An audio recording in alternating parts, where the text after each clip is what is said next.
All right, what is happening, everybody? I'm not gonna lie, I feel kind of embarrassed doing this because about a month ago I was talking about how it's not gonna be possible for CM Punk to come to AEW because from what I gathered about just my history of like watching him just as a public figure, I didn't think he was gonna have any interest in being any wrestling organization, shape, or form at all because of how much WWE broke him. Well, my dumbass was proven wrong, and last Friday he was at AEW's very first Rampage show. I guess that's like their secondary show, right? And then he was on Dynamite on Wednesday, and apparently he's on the All Elite Wrestling roster. He's gonna have matches and stuff, and cool. So there are three like little pieces of media where he speaks and stuff. You have his appearance at Rampage where he does a promo. That's what the picture on the left. That's from Rampage. That's from here at Rampage. And then of course he made his appearance at Dynamite. Then he was talking about how he wanted to have a match with Darby Allin. Very good, that kind of stuff. And then he had a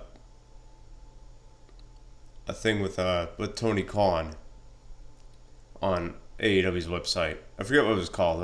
Oh, media scrum with Tony Khan, and so in the last video I made about this subject, I kind of came off as somebody who did not care for CM Punk, and I want to clear that up right now. It's not that I don't care for CM Punk. It's not that I don't like him.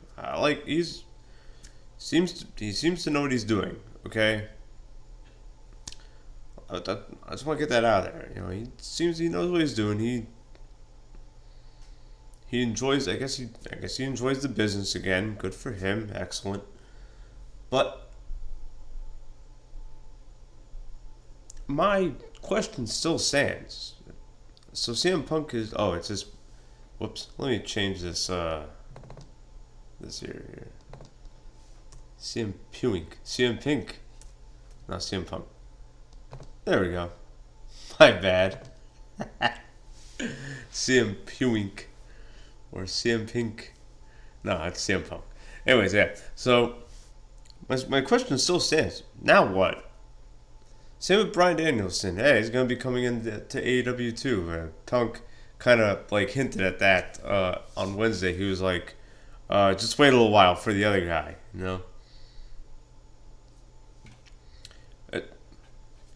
Now what?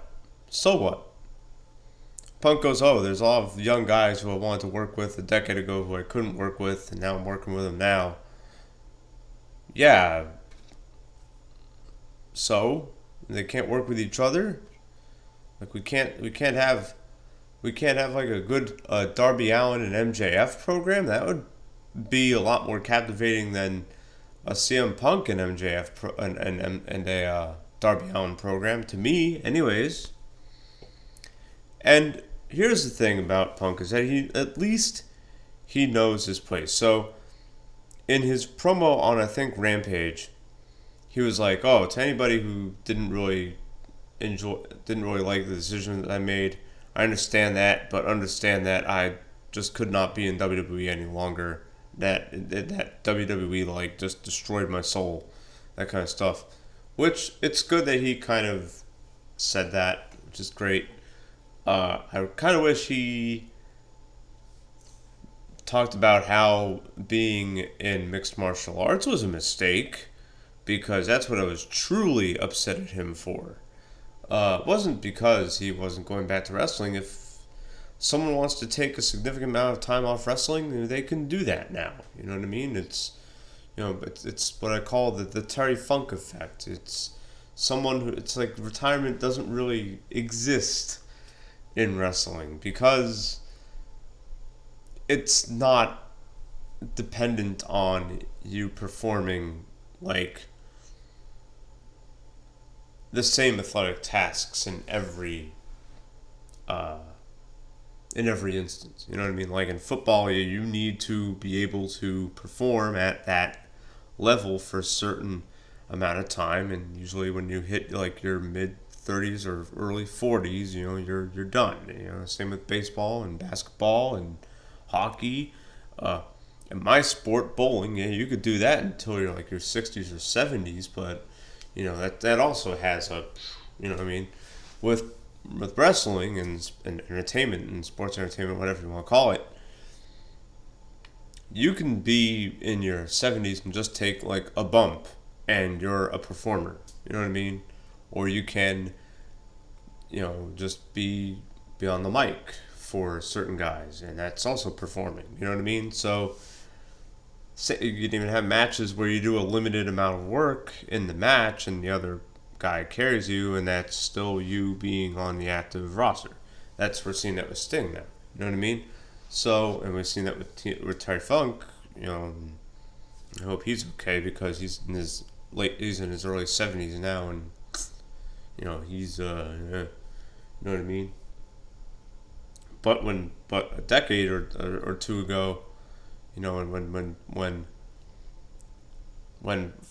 Terry Funk was like in his late 50s, early 60s, he was still doing matches. You know what I mean? So there's no such thing as retirement in wrestling, which means a guy like CM Punk can disappear and not be in a ring and not be in anything for 7 years, and all of a sudden he's back, and there you go. I don't have a problem with that. I don't have an issue with that at all. I really don't. What I do have an issue with is that it seems to be a trend with both All Elite Wrestling and WWE, and in some aspects NWA. And I don't really know much about Impact anymore to see if that's a thing on Impact. But it seems like all three of those organizations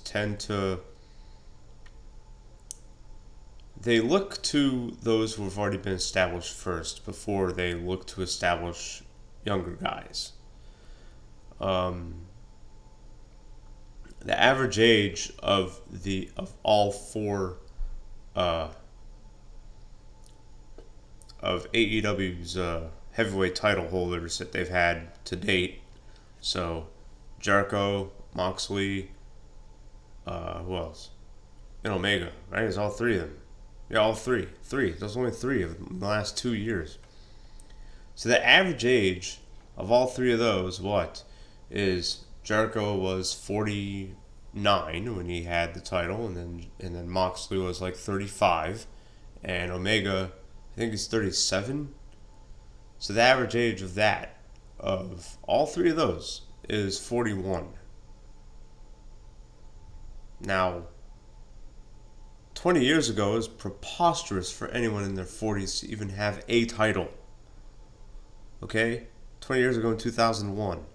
Up until probably 2000, probably until not even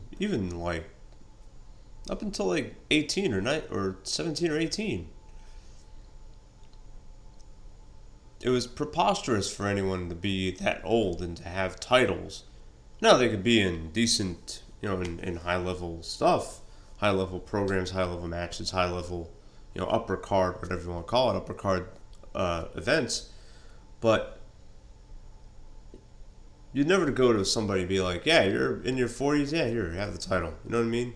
That was in WCW 25 years ago with Hogan, and that was only because there was still, Hogan was still really hot. You know what I mean? Yes, he had to change his gimmick and his character and join the NWO. That's great, and yeah, he was 40. He was 43 when he did that. You know what I mean? So, and with a 42, 43-year-old Punk, I think he was 44. Yeah, something like that. 5 years older than me, so he's 44-ish. someone his age going into AEW, and now he's going to be in high profile matches. And by the way, this also happened 15 some odd years ago with Raven, who was like 41 or so when he had the NWA title in TNA Wrestling. So that worries me with all the young guys that AEW has, that they don't need someone who's established. They can establish themselves. They really can. MJF is a great example. And I did that little joke video a few months back when I did my little MJ fanboy video. But no, I am an MJF fan. I enjoy it. He's like the only reason I really watch wrestling. Okay? And yeah, I watched CM Punk. I watched his Rampage debut. I watched his Dynamite debut, and I was like, yeah, okay, it's cool. He looks way better. He looks happy. He looks like he really wants to be there. It's not like he was in late 13 and early 14 when in WWE you could see it just drained him, But the fact of the matter is that my question is, now what? Because whether anyone wants to admit it or not, CM Punk coming into AEW, it's a hot shot. It really is. It's hot shotting. And when those crowd reactions die down, and they will, what's going to happen then? What's going to happen when CM Punk runs out of pipe bombs, runs out of pipe bomb stuff to say? You know what I mean? And they didn't even allow him to say WWE when he was on Rampage and when he was on Dynamite. They didn't allow him to be like, yeah, WWE treated me like crap, and they have all this nonsense, all this stupid shit that allows them to just phone everything in, and I have a big problem with that. And a lot of fans and performers do. He didn't really say that. What happens when that heat? What happens when it burns out? What happens when that candle? A candle will flicker violently before it just burns out, and it doesn't last forever. And what's gonna happen then? It's just gonna be, oh, here's CM Punk, here he is. You know what I mean? Like, what's gonna happen? I'd even argue as early as November. He's gonna have his first match in a week and some change, right? 10 or so days, right? On All Out, and that's fantastic. I'm sure he'll be a decent worker. I'm sure he's done some. Well, actually, if you listen to the thing with him and Tony Khan, he actually said he didn't really train much at all. He's like, I'll just see what happens. He might mess up a little bit in his match with Darby Allin, which of course he's gonna win. Duh. Because how are you gonna take 7 years off and then lose your first match back? But it'll probably lead to a feud between him and Darby Allin, which isn't really going to be a feud. It's going to be more of like a friendly competition kind of deal. And that's not the CM Punk that drew viewers in a decade ago. It wasn't like, oh, you're some young talent. I want to work with this young talent, CM Punk. It was the CM Punk who wanted to change everything around him. You're not going to get that CM Punk in AEW. You're not, and it goes back to the media scrum he had with Tony Khan. He said, he said, and I quote, he said, now I'm Terry Funk. So now I have to start giving back. And ever since, and I'm going to do a video about this, but I want to make it like nice. I want to really try to I have editing software. I really want to try and like make a documentary style video about it. These wrestling topics, because they need to be. I want to try and make them way more presentable than me just talking into a camera. But ever since Daniel Bryan won, or Bryan Danielson, I guess we'll call him, whatever, either one. Ever since Danielson won at WrestleMania 30, now fans have ridiculous expectations. They do. And those expectations are not going to be withheld just because CM Punk is back on a wrestling show. They're going to expect big pipe bombs. They're going to expect him to get on that microphone and just, and create a big moment. You know what I mean? The second he stops doing that, the second that doesn't have as much, we'll say as much emotional carry as it previously did, is when you're probably going to start seeing some dead reactions. And that's going to be the same for a lot of these guys who came in from WWE to AEW. We're already seeing it with Andrade El Idolo. And that was, what, 3-4 months ago? Like May-ish? Yeah. See what John Moxley, 18 months after. And now he's doing mid-card stuff.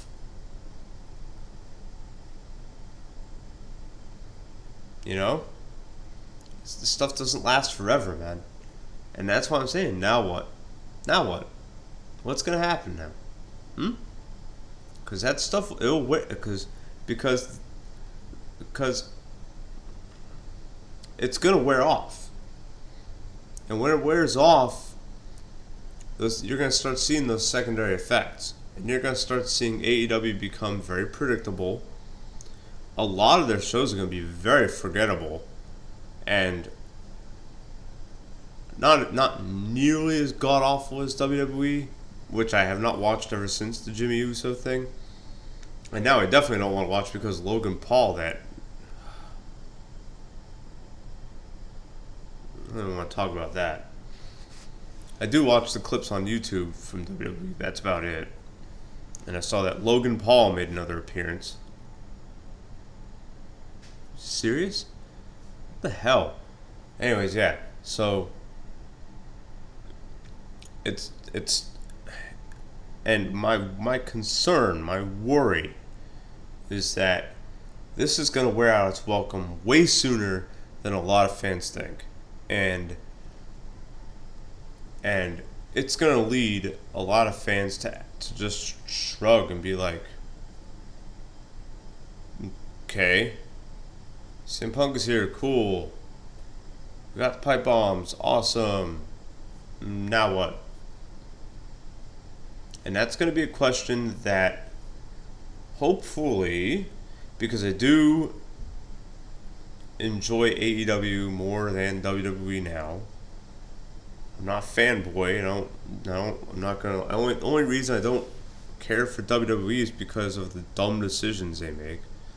Is because they want to give tag team titles to known, developed alcoholics who don't need to be in wrestling shows. They need to be at rehab.